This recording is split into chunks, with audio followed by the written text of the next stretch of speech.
Marvel फिल्मों के 3 बड़े मिसकंसेप्शन। मिसकंसेप्शन 1, थानोस की लवर डेथ गॉडेस। काफी लोग मानते हैं कि थानोस की वाइफ डेथ गॉडेस हेला है, लेकिन ये बिल्कुल गलत। असल में मार्वल सीरीज में 2 डेथ गॉडेस है। पहली है थॉर की सिस्टर, जिसे हमने थॉर रैग्नारॉक में देखा। उसकी पावर इतनी ज्यादा है कि वो एक हाथ से थॉर का म्योल्निर तक तोड़ सकती है। लेकिन थानोस की लवर वो नहीं है। असली में थानोस की मोहब्बत है डेथ, जो 5 क्रिएशन गॉड्स में से एक। मिसकंसेप्शन 2, मैग्नीटो की पावर्स।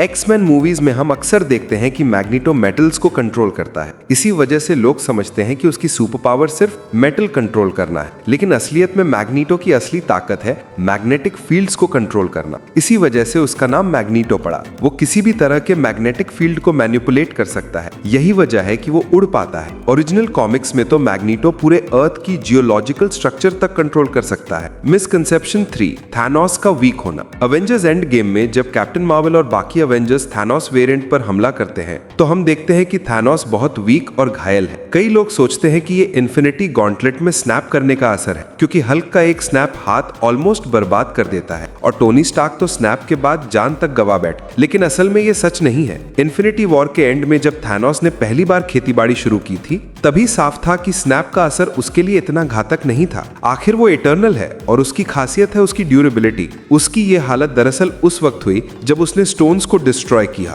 थानोस जानता था कि इन्फिनिटी स्टोन्स लालच और लड़ाई का कारण बन सकते हैं, इसलिए उसने अपनी जान दांव पर लगाकर स्टोन्स को नष्ट किया और इसी दौरान वो बुरी तरह घायल हो गया। आयरन मैन का स्नैप आज भी लोगों के दिल में सबसे आइकॉनिक सीन है। लेकिन शुरू में डायरेक्टर्स का प्लान था कि कैप्टन अमेरिका स्नैप करे, क्योंकि सैक्रिफाइस और लीडरशिप की थीम स्टीव रॉजर्स के कैरेक्टर से परफेक्टली मैच करती है। मगर बाद में टोनी स्टार्क की पॉपुलैरिटी और स्टीव के पैगी कार्टर के साथ अधूरे प्यार की वजह से ये फाइनल मोमेंट आयरन मैन को दिया गया। जब कैप्टन अमेरिका थानोस से अकेले लड़ रहा था और थानोस ने उसका हाथ पकड़ा, तो इसका कारण ये था कि थानोस म्योल्निर उठाने का हकदार नहीं था, इसलिए उसने कैप को हैमर यूज करने से रोकने के लिए उसका हाथ पकड़ लिया। मार्वल मूवीज में एक और मजेदार डिटेल ये है कि एंटमैन की पहली मूवी में स्कॉट लैंग को एक चूहे से दिक्कत होती है और फिर एंड गेम में एक चूहा ही क्वांटम रेल्म से स्कॉट को बाहर निकालकर यूनिवर्स को बचाने में इनडायरेक्टली मदद करता है। अब सवाल ये आता है कि जब थॉर ने पास से म्योल्निर उठा लिया था, तो उस टाइमलाइन का थॉर